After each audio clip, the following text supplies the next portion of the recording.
Good morning friends. जैसे कि हम पिछले क्लास में देखे थे आर्य समाज के बारे में और स्वामी दयानंद सरस्वती के बारे में। हम जब धार्मिक सुधार आंदोलन पढ़ा रहे थे तो उसमें देखे थे भारत में आर्य समाज के बारे में और दयानंद सरस्वती के बारे में। आज हम देखेंगे रामकृष्ण मिशन और स्वामी विवेकानंद के बारे में।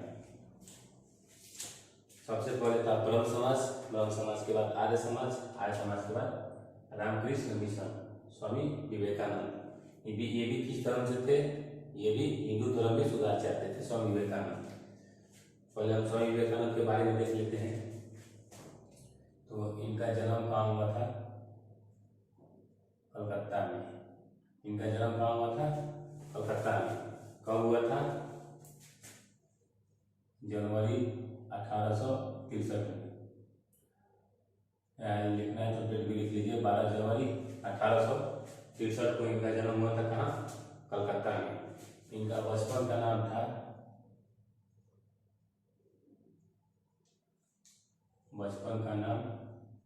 नरेंद्र दत्त। क्या नाम था इनका? बचपन का नाम था नरेंद्र दत्त। इनकी माता का नाम था भुवनेश्वरी देवी।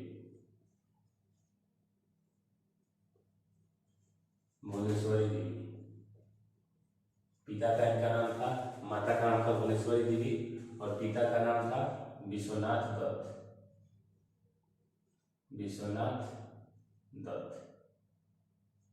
इनका नाम बचपन का नरेंद्र दत्त, पिता का नाम विश्वनाथ दत्त, माता का नाम भुवनेश्वरी देवी। जन्म कहाँ हुआ था? कलकत्ता में। इनकी मृत्यु कहाँ हुई? मृत्यु हुई कलकत्ता में। कब हुई? 1902 में। सोचिए 63 में जन्म और 1902 में मृत्यु, यानी बहुत कम उम्र में ये क्या हो गया? इनका क्या हो गया? देहांत हो गया। जब हम आर्य समाज बता रहे थे तो उसमें बताए थे स्वामी दयानंद सरस्वती का मृत्यु कब हुआ था?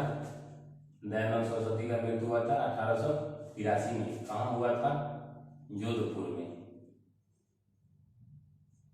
में। किसके कारण हुआ था? तो एक वहां की वैश्या थी, वैश्या नन्ही। इन्होंने क्या किया था? इनको दूध में कांच, यानी जो ग्लास होता है, कांच पीसकर पिला दिया था। ये नन्ही थी, दूध में कांच पीसकर पिला दी। किसको?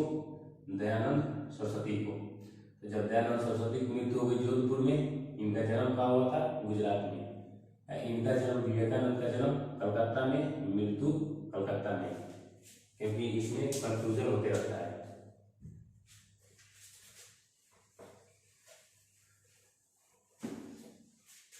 हम स्वामी विवेकानंद के बारे में देखें, उनकी जीवनी के बारे में। ये इनकी ईश्वर में आस्था नहीं थी। ईश्वर में आस्था नहीं थी। किनकी? स्वामी विवेकानंद यानी नरेंद्र दत्त की शुरू में ईश्वर में आस्था नहीं थी। जब ये रामकृष्ण परमहंस से मिलेंगे तब इनकी आस्था क्या होगी? ईश्वर में इनकी आस्था होगी। शुरू में ये क्या थे? नास्तिक थे। ये किसी भी ईश्वर को ये नहीं मानते थे।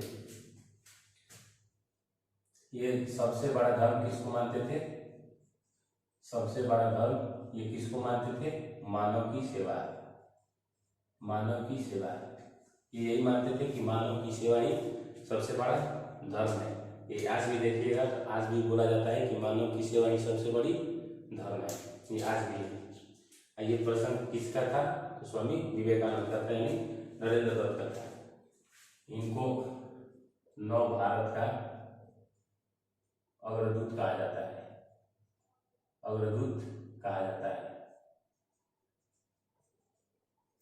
स्वामी विवेकानंद को नव भारत का अग्रदूत कहा जाता है, या भारत का आध्यात्मिक पिता कहा जाता है। भारत का आध्यात्मिक पिता कहा जाता है। किसको? नरेंद्र दत्त को। और ये भारत में, और ये क्वेश्चन पूछा गया है कि भारत का आध्यात्मिक पिता किसे कहा जाता है? तो नरेंद्र दत्त, यानी स्वामी विवेकानंद को भारत का आध्यात्मिक पिता कहा जाता है। इनके गुरु कौन थे? इनके गुरु थे रामकृष्ण परमहंस। रामकृष्ण परमहंस। इनकी मुलाकात कब होती है? 1880-81 में। 1880 में 81 में इनकी मुलाकात किससे होती है? रामकृष्ण परमहंस से इनकी मुलाकात होती है। तो रामकृष्ण परमहंस से जब इनकी मुलाकात होती है तो इन्होंने ही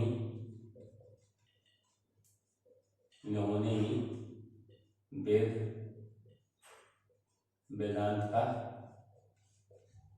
और वेदांत का शिक्षा दिया। किसको? स्वामी विवेकानंद को। रामकृष्ण परमहंस किसको मानते थे? तो ये ईश्वर में आस्था रखते थे। ईश्वर में आस्था रखते थे। कौन? रामकृष्ण परमहंस। जब ये ईश्वर में आस्था रखते थे तो ये भी अपने छात्र को क्या करेंगे? ये भी अपने छात्र को प्रेरित करेंगे कि आप भी ईश्वर में आस्था रखिए। तो शुरू में देखेंगे स्वामी विवेकानंद के बारे में, तो ये कैसे थे? ईश्वर में आस्था नहीं रखते थे। शुरू में ईश्वर में आस्था नहीं रखते थे, लेकिन जैसे ही इनकी मुलाकात होती है रामकृष्ण परमहंस से, जब इनकी मुलाकात होती है तो ये भी ईश्वर में आस्था रखने लगते हैं। नरेंद्र दत्त भी ईश्वर में आस्था रखने लगते हैं। किसके कारण?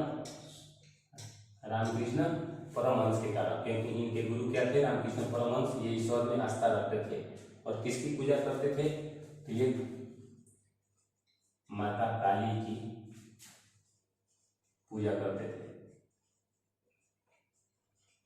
माता काली की पूजा करते थे। कौन? रामकृष्ण परमहंस। तो जब ये माता काली की पूजा करते थे, उपासना करते थे, तो नरेंद्र दत्त भी किसकी उपासना करते थे? काली की। क्योंकि इनके जो गुरु हैं वो प्रेरित कर रहे हैं किसकी उपासना करने के लिए? माता काली की उपासना करने के लिए इसको प्रेरित कर रहे हैं। किसको? नरेंद्र दत्त को।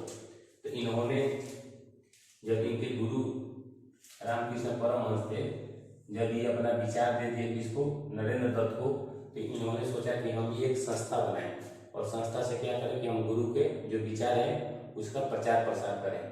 तो इन्होंने एक संस्था बनाया। उस संस्था का नाम था रामकृष्ण मठ। रामकृष्ण मठ की स्थापना किया। किसने? नरेंद्र दत्त ने। कब किया? 1886 में रामकृष्ण मठ का स्थापना किया। कहाँ पे? कलकत्ता में। यहाँ पे स्थापना किया और ये क्या करते थे? गुरु के शिक्षा का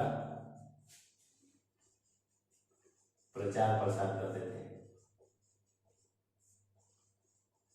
प्रचार प्रसार करते थे। कौन?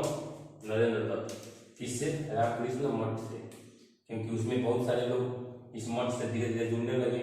जब स्वामी विवेकानंद इससे जुड़े तो ये बहुत सारे लोगों को इससे जुड़ने लगे। जब इससे बहुत सारे लोग जुड़ने लगे तो ये क्या किए?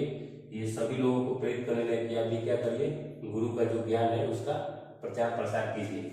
ये लोग भी रामकृष्ण परमहंस का जो विचार था उसका प्रचार प्रसार करने लगे। इसके बाद इनका एक फेमस जो विश्व धर्म सम्मेलन हुआ था शिकागो में, वहां पे ये पार्टिसिपेट करने के लिए जाते हैं। ये कहाँ जाते हैं? 1893 में। 1893 में ये कहाँ जाते हैं? विश्व धर्म सम्मेलन में भाग लेने। कहाँ पे हुआ? शिकागो। ये कहाँ है? यूएसए में है। शिकागो कहाँ है? यूएसए में है। तो वहाँ पे ये भाग लेने के लिए जाते हैं। और ये शिकागो किसके लिए जाना जाता है? ज्योग्राफी में भी जान लीजिए। तो शिकागो जाना जाता है मांस प्रसंस्करण के लिए, यानी मीट प्रोसेसिंग वहाँ होता है। क्या होता है? मीट प्रोसेसिंग, यानी बहुत सारे जहाँ मान लीजिए हर चीज का कहाँ मीट आता है, उस मीट को क्या करते हैं? प्रोसेसिंग करके इसके बाद पैकेट में भर भर के उसको क्या किया जाता है, निर्यात कर दिया जाता है। कहाँ से? शिकागो से। तो 1893 में ये विश्व धर्म सम्मेलन शिकागो में भाग लेने के लिए यूएसए जाते हैं। किसके कहने पे जाते हैं? तो खेतड़ी के राजा हैं, खेतड़ी के राजा कुंवर सिंह, खेतड़ी के राजा कुंवर सिंह, इनके कहने पे ये कहाँ चले जाते हैं? शिकागो यूएसए चले जाते हैं। कुंवर सिंह यानी कुंवर अजीत सिंह के कहने पे, यहाँ लिख लीजिए कुंवर अजीत सिंह, इनके कहने पे ये कहाँ चले जाते हैं? विश्व धर्म सम्मेलन में भाग लेने शिकागो। और जो सारा खर्चा है जो यहाँ शिकागो जाने का, वो कौन उठाता है? कुंवर अजीत सिंह। और ये किस धर्म के लिए जाते हैं? हिंदू धर्म से, यानी सभी धर्म के स्कॉलर आए थे वहाँ पे, मुस्लिम धर्म के, ईसाई धर्म के। तो ये किस धर्म से जाते हैं? हिंदू धर्म से जाते हैं। ये शिकागो चले जाते हैं खेतड़ी के राजा कुंवर अजीत सिंह के कहने पे। और इन्होंने ही स्वामी विवेकानंद नाम दिया, स्वामी विवेकानंद नाम दिया। नरेंद्र बोला कि नरेंद्र नाम अच्छा नहीं लग रहा है, स्वामी विवेकानंद नाम आप रखिए। और विश्व धर्म सम्मेलन में हिंदू धर्म के प्रतिनिधि के रूप में आप कहाँ जाइए? शिकागो जाइए। ये शिकागो में जाते हैं और 11 सितंबर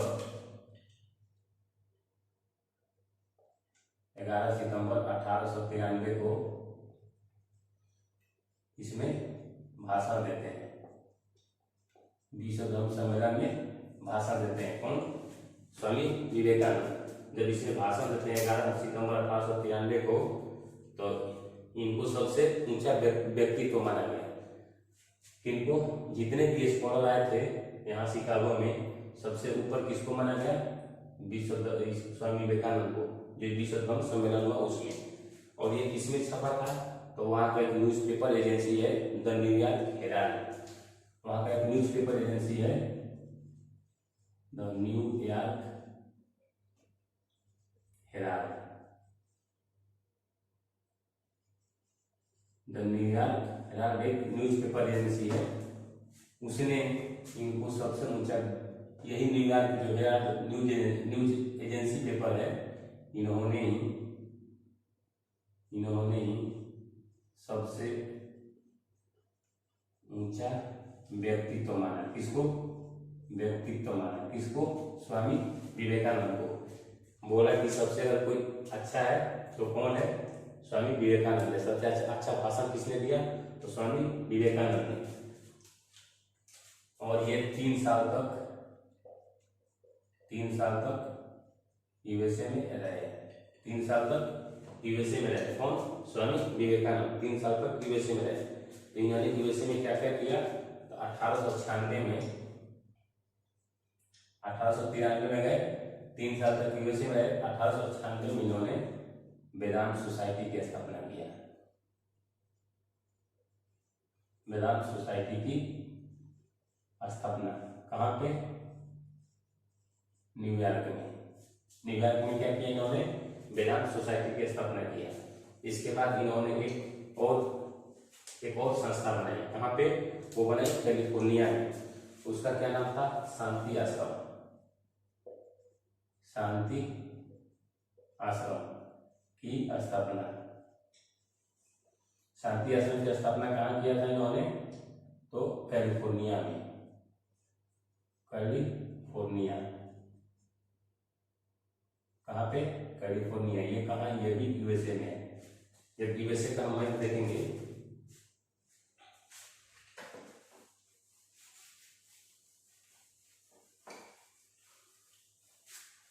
जब यूएसए का मैप देखेंगे तो उसमें देखेंगे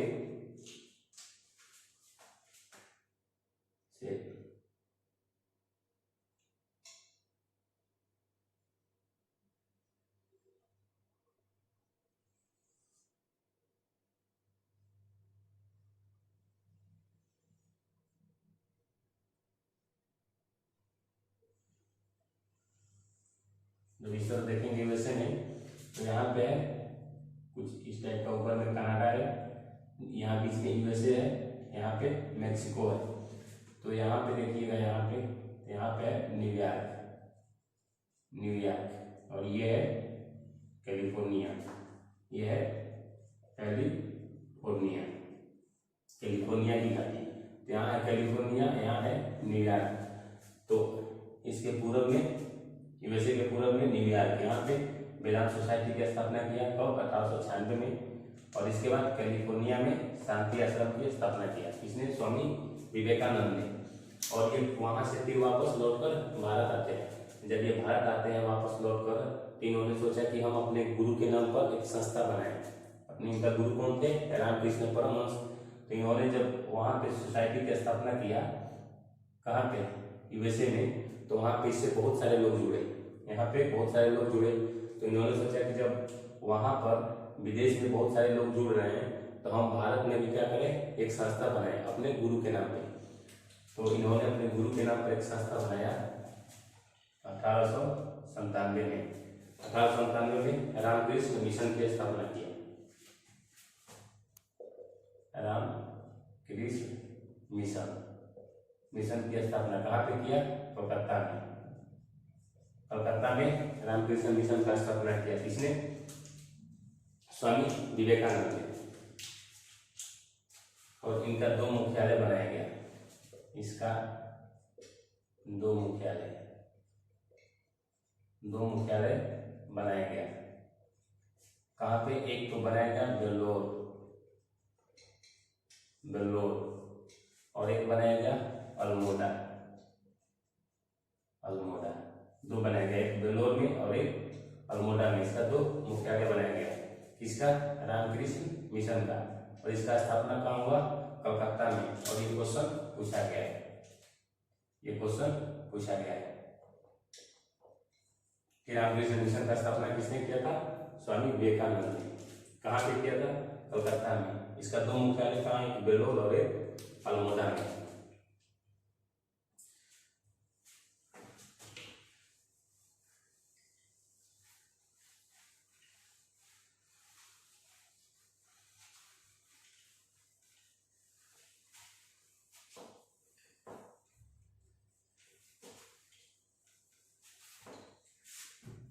इनके विचारधारा क्या था, इनका देख लेते हैं विचारधारा।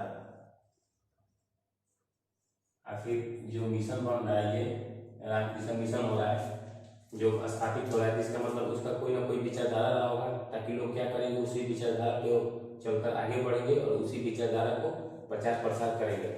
इनकी विचारधारा थी, पहला, इनमें बौद्ध धर्म का प्रभाव था।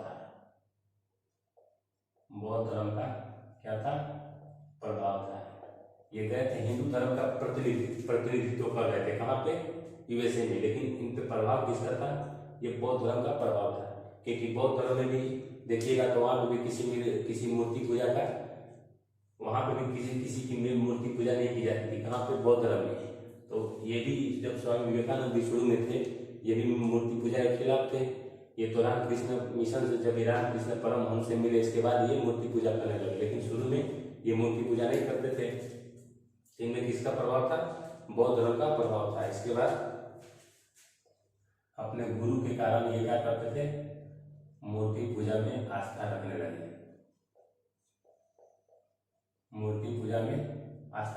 किसके कारण, अपने गुरु रामकृष्ण परमहंस के कारण। तो ये मूर्ति पूजा में आस्था रखने लगे। और ये सबसे बड़ा धर्म, आपको पहले बताया कि सबसे बड़ा धर्म किसको मानते थे, मानव की सेवा। मानव की सेवा ही क्या मानते थे, कि मानव की सेवा ही सबसे बड़ा धर्म है। इन्होंने सबसे बड़ा धर्म किसको माना, मानव की सेवा को। और ये क्वेश्चन पूछा गया है। और ये सभी धर्म को मानते थे, यानी बोलते थे कि सभी धर्म क्या है, ये सार्वभौमिक धर्म को मानना, मतलब बोलते थे कि सभी धर्म एक ही समान है, सबका क्या है, हम मानव की सेवा करें। सभी धर्म का एक ही मतलब है कि मानव की सेवा करें। मानव सेवा ही सबसे बड़ा धर्म है। तो ये सभी धर्म को एक ही विचारधारा देते थे कि आप क्या करें, कि मानव की सेवा करें।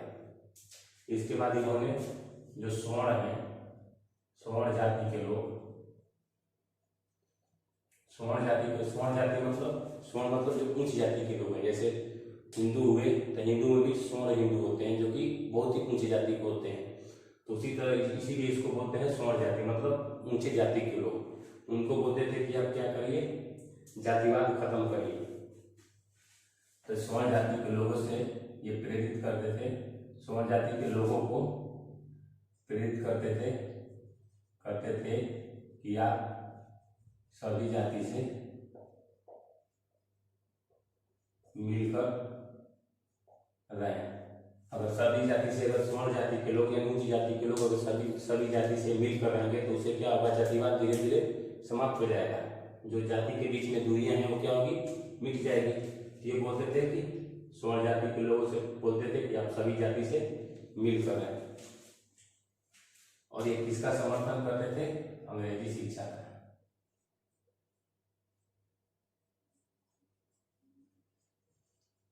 अंग्रेजी शिक्षा का क्या करते थे, ये समर्थन करते थे।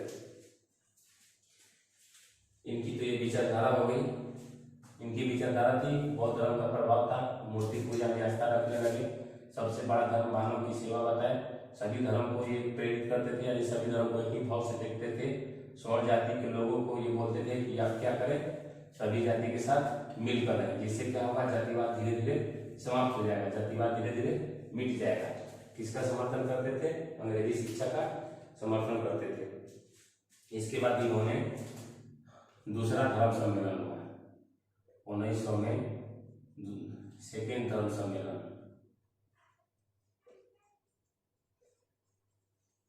1900 में सेकेंड धर्म सम्मेलन हुआ, कहाँ पे, पेरिस में। जब 1900 में सेकेंड धर्म सम्मेलन पेरिस में हुआ, यहाँ पर भी ये हिंदू धर्म का प्रतिनिधित्व कर रहे थे, यानी यहाँ पे भी इन्होंने भाग लिया। कहाँ पे, सेकेंड धर्म सम्मेलन पेरिस में। याद रखिएगा कि इन्होंने शिकागो में भी भाग लिया और पेरिस में भी भाग लिया। ये तो इनकी विचारधारा हो गई। इनकी कुछ पुस्तकें हैं। 1900 में ये सेकेंड धर्म सम्मेलन में भाग लेते हैं, कहाँ पे, पेरिस में। और जब वहाँ से आते हैं ये कुछ पुस्तकें लिखते हैं। उन पुस्तकों में क्या हुआ, कौन कौन सी इनकी पुस्तकें हैं वो देख लेते हैं। तो ये क्या है, इनकी एक पुस्तक थी, मैं समाजवादी हूँ।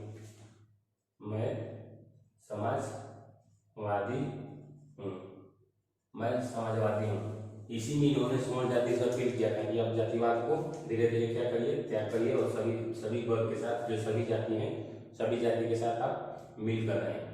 जो ये विचारधारा है ये किस पुस्तक में लिखी गई है, तो मैं समाजवादी हूँ, इस पुस्तक में लिखी गई है। इसके बाद इन्होंने कर्म योग, ज्ञान योग, राजयोग, कर्म योग, ज्ञान योग, राजयोग और प्रबुद्ध भारत पुस्तक लिखी है। प्रबुद्ध भारत किसमें है, इंग्लिश में। और ये क्वेश्चन पूछा गया है, प्रबुद्ध भारत किताब किसने लिखी है, ये क्वेश्चन पूछा गया है। तो किसने लिखी है, स्वामी विवेकानंद ने किताब लिखी है, प्रबुद्ध भारत। इसके बाद इन्होंने एक बांग्ला भाषा में किताब लिखा, उद्बोधन। किस भाषा में, बांग्ला भाषा में। कौन सी किताब लिखी है, उद्बोधन। किसने, स्वामी विवेकानंद ने। जब इन्होंने 1900 में सेकेंड धर्म सम्मेलन में जब भाग लेकर वापस आए तो इन्होंने ये सब किताबें लिखी। इसके बाद इनकी 1902 में कलकत्ता में क्या हो जाती है, इनकी मृत्यु हो जाती है। कलकत्ता में मृत्यु हो जाती है इनकी। 1902 में कलकत्ता में क्या होती है, मृत्यु हो जाती है। किसकी, स्वामी विवेकानंद की। और इनकी एक शिष्या थी, यहाँ पूछा जाता है कि इनकी कौन सी एक शिष्या थी, तो यहाँ पे इनकी एक शिष्या थी, यहाँ पे लिखिए इनकी एक शिष्या, वो कहाँ की थी, आयरलैंड की थी। इनकी शिष्या थी आयरलैंड की, जिसका नाम था मार्गरेट नोबल। इसका नाम था मार्गरेट नोबल। ये पूछा जाएगा कि मार्गरेट नोबल किसकी शिष्या थी? तो स्वामी विवेकानंद की। कहाँ की थी? आयरलैंड की थी। और इनको क्या बोला जाता है? सिस्टर निवेदिता। सिस्टर निवेदिता इनकी शिष्या थी, आयरलैंड की मार्गरेट नोबल। इनको बोला जाता है सिस्टर निवेदिता। तो इस तरह से हम देखें रामकृष्ण मिशन के बारे में, स्वामी विवेकानंद के बारे में हम देखें। हम नेक्स्ट क्लास में देखेंगे थियोसॉफिकल सोसाइटी के बारे में। वो भी क्या था? वो भी जो भारतीय संस्कृति थी, थियोसॉफिकल सोसाइटी थी, वो भारतीय संस्कृति को क्या, भारतीय संस्कृति को बढ़ावा देने के लिए थियोसॉफिकल सोसाइटी के लोग क्या थे? प्रेरित थे। तो हम नेक्स्ट क्लास में देखेंगे थियोसॉफिकल सोसाइटी के बारे में। आज के लिए इतना ही।